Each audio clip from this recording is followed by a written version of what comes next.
በጣም ትክክል በጣም ነው በዛው አጨቃጫቂው ለንግባባ ያልቻልነው ጉዳይ አንዱ ይሄ ነው መንግስት ሲለወጥ የማይለወጥ የተባለውም ትክክል ነው በጣም ትክክል ነው ከእኙማ ፊ ቁብሱማ ኡመታረቱ እንዳይ ካና ዲግኔ ጠቅላይ ግዛቲ ፊ ክፍለ ሀገር ይደን ኢትዮጵያን አከቡልቹ ያሮሌን ኢልታንቱን ማሊፍ ያጭኸ ገልቴ ወተ ነጋፈታ ያሮሌን ኢልታን ዱቢ ሂምቱ ጓወር ጃላ ተልቻቱራን ባንዳ ኸይዳኒ ወራከና ኹም ባንዳ ያ ወርኹን ጃጋሚፍ ቡልቻ ወንደለን ጉዶ ጋፊና መታቲ ጩፋፉ ብልጽግናን አልኸናን ቆደተ ኤንፋተን ጎርጋት ዋንጀለት ደሩ ተንዴተኒ ኤጋ አዴምሲ ሚኒስትር ሙሜ አቢይ አህመድ ኩኒ ጎጎታ ሰደን ደርበሲ ከኖ ሙለተ አዴምሳ ፈረ ዲሞክራሲቲ ከንጀዳሙ ቶኮ ኢሳ ከናፊ ቤክቴ መቃዳ ፊንካ አይታን ኢቲያን አማ ኦሮሚያን ኢቲያና ፕሬዚደንት ዳን ሆገነምቲ ቱርቴ bulchiinsi magaalaa Finfinnee Itiyaanaa kantiibaadhaan hoogganama ture naannoo Amaaraa yoo deemte Itiyaanaa pirezidentii iddoo hunduma naannoo Somaalees yoo deemte Itiyaanaadha pirezidentoonni hin jiran yookaan kantiibonni hin jiran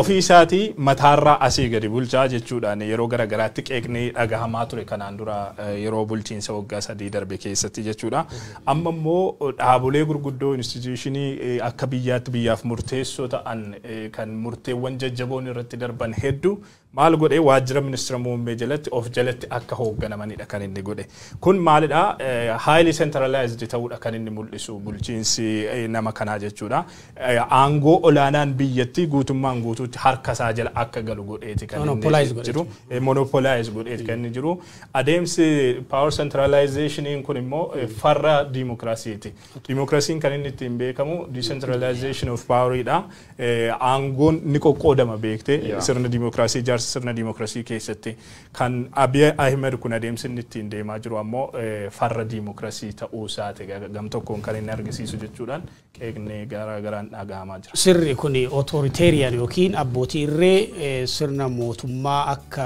mootummaa gonfoo akka nugusa akkitti mootiin bulchitudha. Paaworii yookiin aangoo biyyatti hundumaa dhuunfachuu jechuun nam tokko harkatti jechuudha. Of course Abiyyii across border aangoo biyyatti guutummaatti naannolee dabalatee ka sirna federalizimiitiin faallaa waggoota 3 arfan darbaniif dhuunfatee bulchaa akka ture inuma beekna. Garuu immoo amma aangoo itti kaabinootaaf qoode kan ammoo karaa paartilee morkattoota jedhaman san ilaalchisee yaada kakka'antu jira.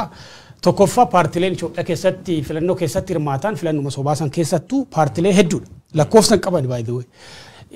Paartileen kunneen sadan qofti privileejii yookiin mirga addaa kamiin aangoo qooddatanii kan jedhu gaafii guddoo ka'aa jira beektaa. Paartilee Itoophiyaa keessa lakkoofsan qabanii kan filannoo irratti hirmaatan. Inni maamurni adda bilisummaa Oromoo irraa cite kun filannoo keessatti hirmaatee hin jiru. Even mormii adda bilisummaa Oromoo isaa wajjin mana murtiitti waliin qabu wajjin wal qabatee boordiin filannoo biyyaalessaa paartii kana galmeessee hin jiru. Kuni qajeeltoo kan qabne muudamni miilana qajeeltoo kan qabne agarsiisa. Keessumaa paartilee lamaan Abiyyii fi paartii Izeemaa ilaalchisee namoonni ija shakkiin kan laalaa jiran kaayyoo fi akeeki waloo ka paartii bilisiginnaa wajjin qabantu jira jedha. Tokkoffaa heera mootummaa ilaalchiseeti.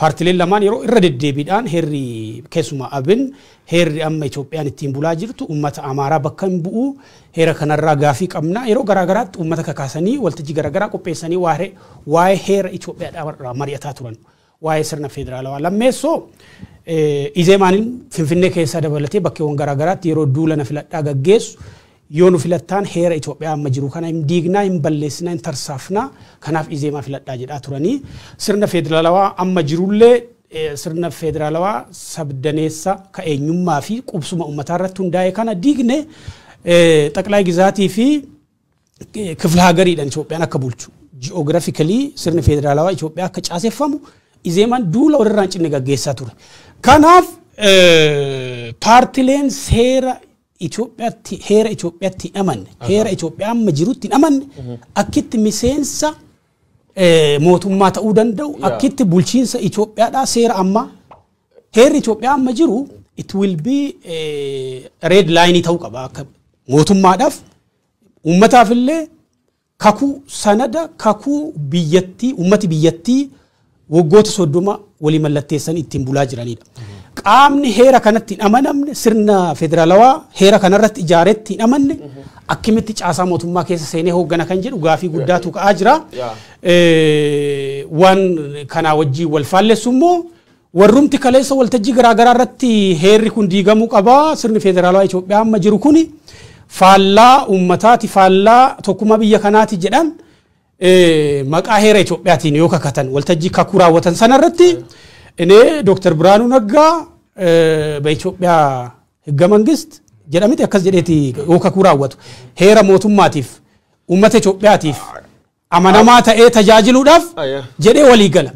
Maayin double standardiin akka kana mootummaan qajeeltu akkamiitiin warra heeratti hin amanne deebi'anii immoo heeran kakataniin akkamitti muudee biyya bulcha. Mootummaa miti sadarkaa mootummaa waan hin guun warri kun shiftaa guruupii wanbadee wal ijaaree aangoo mootummaa jiddu galeessa qabatee wanni ennuu fi constitution faalla heera waan deemaniif heeri Itoophiyaa keessa hin jiru dubbanne jirra bara wayyaan illee dhar tokko as a paper form hin jira baran ammoo waraqati isaatii wargalchan ilaalan guyyuma kakuu raawwatan sun fakkeessuuf of dur qabanii uummata ittiin sobuuf yaalan maaliif warra kan aangoo kennee jettoo kana gaafa taate wani aangoo kennee fi armaan dur dubbatee ture hin dhiyaattu dubbi himaan paartii biltsiginnaa ka BBC afaan Oromoo dubbisee maal jedhee warra filannoon ugoon kan gubbaa nu ajjab angoon qoonnaa fedhanii waa dagalanii turanii jechuudha. Kanaafuu paartii diktaataraan bulti tokko paartii sagalee uummata guutuu kopha saamuuf murteeffatu tokko gizesiin mushurraa gizesiin fuudhu qabdu guldeemte dibbeedhaan taafi achi waafaan siikaanii jechuudha.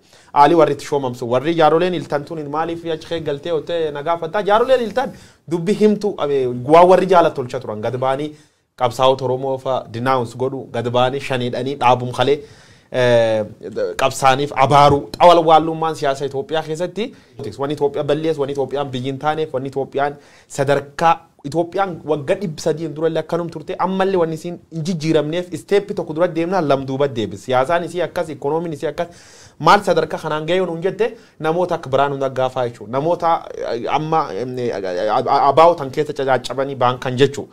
Sometimes respect wardo wufa don tani jaarolee waggaa gangeetta baa'uuf gan 28 yookaan gan 30 qabsoofte dhaabbat gan 30 kee qabsoofte gad baate abaartaa jechuudha wagga 30 ufi dabarsisuun akkamiin yaaddi jechuu dandeetta. Kanaafuu warri kun wanni hin qabeechuu qabsoo kaayoo hin qabne godha turan jechuu ni dandeetta. Haan lamaffaanii Biraanuu Naggaa faanii Biraanuu Naggaa fa'aa namoota shooman sun mee background warra laala warrun paarlama keessa filatamee yoo laala hedduu isaanii warra Facebook gubbaa bee safuu cabsee nama baaroo warra waan sabtu qaba. Biraanuu Naggaa fakkeenyaaf ministeer barnoota Itoophiyaati. Ministeer barnoota jechuun dhaabbati isa jalatti ministeerota akka dhaabbilee barnoota olaanoo yuunivarsiitii dabalatee Biraanuu Naggaa bulchaa jechuudha. Biraanuu Naggaa jechuun akkamii qabsoo seeyyoo tan viidiyoon sun sarkuleet godha jirti. Mani dhaadoo taa'u dargaggoota Oromoo takka malee sabboonummaa Oromoo kan finxaalee jedhanii argee yoo ijoollee tana dur seenne dhaabsisin Itoophiyaa balleessuu dandeetta. Kanaafuu maal godhee sabboonummaa Oromoo cabsuuf garee qabsoo jalqabdee ministeer barnoota godhan. Halee haayii dubbal. Next maal laaluuf jirra abbogiida tamaaram. Kuta tokko jalqabne Biraanuu Naggaa warri amma finxaaleeyyummaa Amaara leellisan kun maal jedhanii kaarkulamii barnoota nu jijjiireedhaan. Kaarkulamii barnoota waan adda fiduuf hin jijjiiran. Oromoo out of game godhanii qubee Oromoo balleessanii giizii duri taanti deebisuuf karoora ka godhan qaba. Kaan sadeessooni maaliif amma Abiyyii Ahmad fakkeessaan Abiyyii Ahmad tokko guddoo fakkeessaan midhaaddu garuu fakkeessaa amma inni fakkeessuuf shooman kan fakkeenya Affaarillee keessa nam tokko Suumaleellee keessa nam tokko Maanillee keessa nam tokko even maqaa Tigree keessa nam tokko shuumee jira jechuudha. Maaliif kan tolche amma yeroo hedduu maal godhanii kaadireen achi keessatti paarlama keessa yoo harka waliidhaan representation sadarkaa barnoota galchine naannoo dhaloota uummata bakka bu'ummaa uummataa jedhan. Amma namichi gada olaanaa jedhan kan maanta maqaa Oromootti baasanii maqaan isaa Dr. Balaay Abraham Balaay jechuun mootummaa yeroo Tigraay keessatti dhiibba mirga namooma raawwatan tokkoffaa namni waan kan deemsisaa ture isaa jechuudha. Abiyyii Ahmadiif ejentii waan ta'eef warra kana kun maal godhan bari Taaliillee bara Minilikillee bara Dargiillee bara Wayyaanillee ejentiin ergamtuun uummatuu fi gurgurattee paartiif hojjettiin jirti jechuudha. Baanda jedhanii warra kana kun baanda jedha. Nam fakkeenya Dr. Tigraay kun inni uummati isa baduu jira inni Abiyyii Ahmaditti raayyaattis biyya bakka bu'ee shoomamee jechuudha. So is baanda realitiin akkas.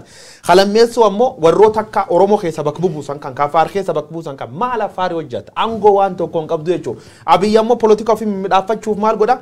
Guraageellee keessa nam wayyaa fidee Dabuubillee keessaniiti Mufaariyaa Kamillee dhantaayyaa fidee Oromiyaa keessa lakki Kaadireen Oppidoo tabaa beetu sun hin jijjirti yoos maal jedhanii amanan uummati leemaan ta'e siyaasaa Itoophiyaa nubatini Muslimallee keessa galchuu yaala Suumaleellee keessan fide Maalillee keessan fide Kiristaan Amaanii amantiin qoqoode kun amal diktaatari fakkeessee waan bulchuu fi namoonni bakka filannoo qaatii diimokiraasii garitaanutti nu ce'aadhaan uf sobuu danda'anii but the reality is completely different.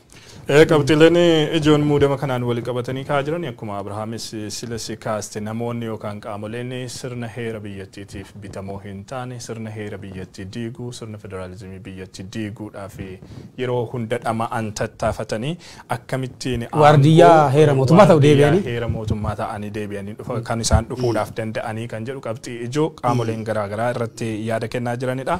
Heerri kun heera federaalawaa diimokiraatawaa Itoophiyaa jedhameeti kan beekamu. Sirna federalizimii utubaa heera kanaa kan ta'e hin jaallatan sirni federalizimii kun akka inni caccabuudha kan isaanii barbaadanii diimokiraasiin akka dhufu hin barbaadanii olaantummaa qaama tokkoottidha kan isaanii amananii darbee immoo decentralization of power dhabamsiisanii aangoo centralized taate ministeera muummee maqaadhaaf achirra taa'u isaaf kennanii achi jalatti waan fedhan gochuudhaaf adeemsi deemaa jiru jechuudhaan qaamoleen qeeqan inni jiru. አሁንም ደግመን ብናሽ ብንወያይ ጠቅላይ ሚኒስትሩም ይሁኑ አፈ ጉባኤም ይሁኑ ብዙ የሚፈተሽ ነገር ይኖራቸዋል። መንግስት ሲለወጥ የማይለወጥ የተባለውም ትክክል ነው፣ በጣም ትክክል ነው።